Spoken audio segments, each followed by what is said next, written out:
Alright, so this is actually a bit of a parkour puzzle you must do, and this is kind of what makes it a little bit tricky, because you really have to think outside the box with this one. You'd think you'd have to bring the connector out over that wall, which means you would have to have one of the boxes you brought down there, along with the connector you received from down there, but really, you just have to be jumping onto that wall over there, which takes time. Like, this is a really tedious jump. It requires some very specific positioning of not only the box as your platform, but also your sprint jump must be timed correctly, otherwise you're gonna slip off. And I don't like it very much. I do not like it at all. It's quite horrible. Probably not the most horrible thing in the world, but it really is such a pain to bring this one out. And this palm tree is also pretty horribly positioned because it kind of blocks you in first person view. Once you do this, and hopefully you have not screwed up any of the steps, connect that panel with the source, which is in that puzzle, like the Hall of Pressure Plates, something like that. Alley of the Pressure Plates, I think it's called. And then you have to be standing like right around here. Place the connector down. This in turn will activate the fan, and you might claim your prize. And you also get a really nice view of the world too. It is... it takes quite a while to figure this one out on your own.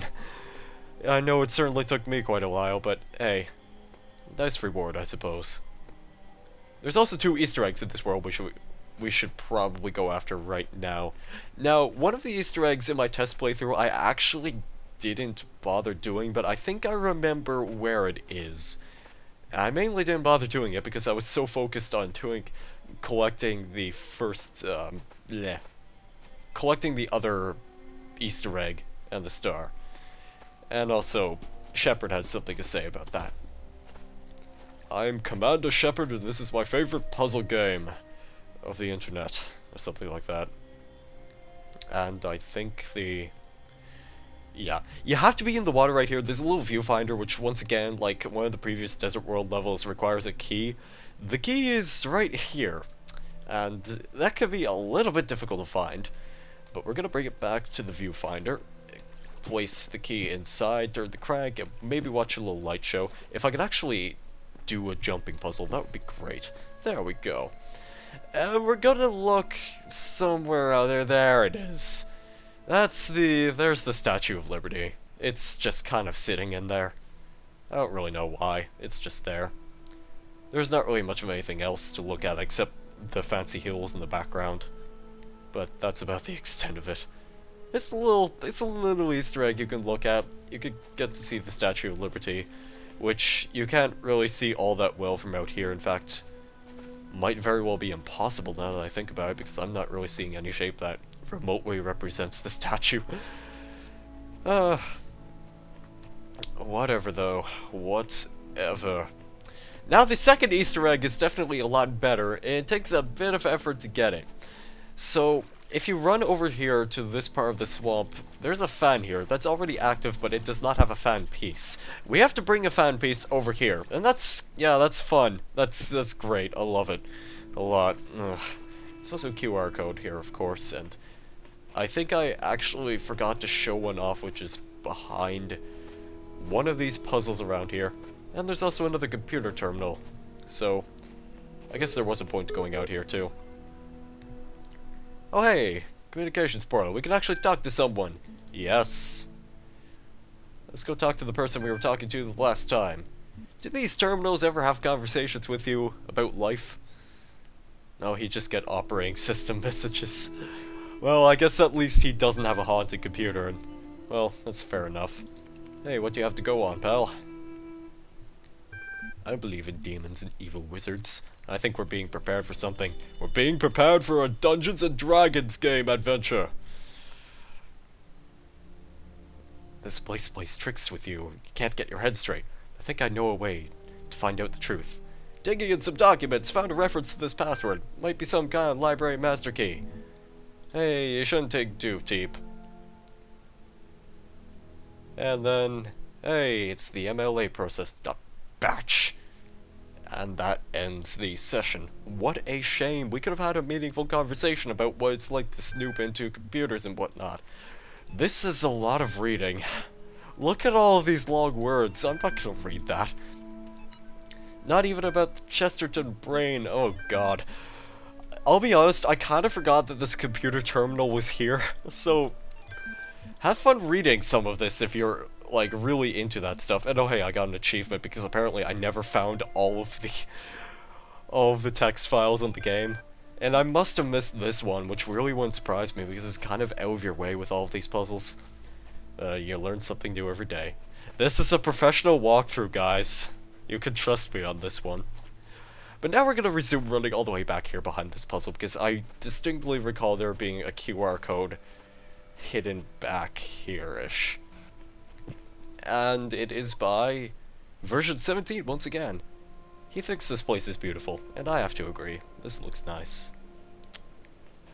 But we're not here to look at nice things. What we're gonna do is we're gonna run all the way back to that one place, you know, that one puzzle.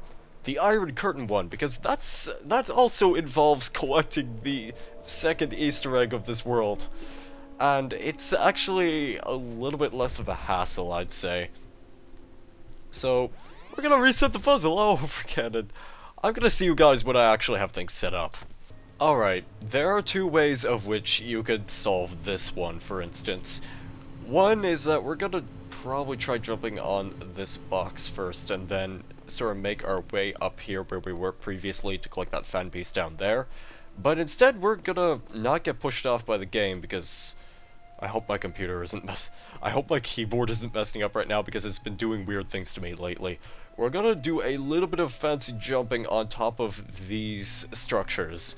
I'm not really sure what these kinds of structures are called, but you see them all over ancient Egypt. There's actually a fan piece up here. Now, if you do this right, you can land in there. And, well, it's difficult, trust me, but it's definitely rewarding. Now, I'm not gonna do that. Instead, what I'm gonna do is, like, sort of the intended way. Or, you know, maybe I'll just fall off and that'd be great. But yeah, anyway, I'm just gonna go ahead and try doing this the intended proper way. Because technically there are two ways of which you could solve this particular conundrum in order to locate the Easter egg. But this one kind of makes a bit more sense. You wait for this little box lower down until you have enough space to actually grab the second hexahedron, which only gives you just like 1 second of possible time to actually pick it up. Then you jump over here, and okay, that's just impressive, really.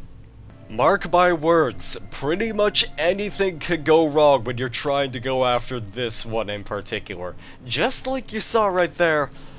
And that wasn't part of the plan. I'll be the first to admit that was, in fact, quite horrible. You want to make sure you drop the box off of the edge, like so. Then carefully walk towards this fan, pick it up, and then bring it out. Then what you're gonna do is bring the fan over here, first of all. And then we're going to go ahead and grab the tiny little box that is all the way over there, right next to this pharaoh statue. Pick it up. And then we're going to rush with it all the way back over here. And the reason we're doing this, just bear with me, I hope you're still following with me here. Place the box right there, then grab the fan. Then jump on the box. Then jump up here with the little jump prompt, the little footprints. Then slide your way down here, attach the fan, and send yourself flying all the way back to spawn, because on top of this building is a little teleporter. And this is, you know, for all of its effort, I'd say it's a pretty great Easter egg. And you could just have a little listen at this.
And that is your little reference to Pink Floyd. I believe this is a reference to an album called Dark Side of the Moon.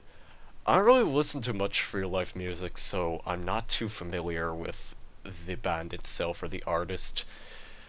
But hey, at least the bright side of showing off this Easter egg, which is quite important, is that YouTube copyright probably won't be demanding my head for this one, because this is actually, wasn't really a copyright song, it was a tribute done by the composer of the music in this game. Damian Mrevunitz. I think that's how it's pronounced. I'm pretty sure that's how it's pronounced. I'm quite convinced. Yeah, that's a nice little tribute, in my opinion. So I'm glad he made his own original music rather than getting something copyrighted in here, and then that would just be awful trying to put it on YouTube. That is pretty much the end of this world, though. We discovered a new terminal, which I never really knew about before, and we even got an achievement for it. Let's leave. So now all that's left is World 6, which only has 3 sigils in it, and no stars even. Well, how about that? I think this one will probably have 2 stars. Alright, the 2 stars probably make up for the lack thereof in World 6. World 6 should hopefully be a little bit shorter, and we probably won't have much of anything tedious to work with. But I think I'm going to be letting my voice rest for a little while. So, thank you guys very much for watching. Have a great day or evening. And I guess I will see you in the next video. Goodbye.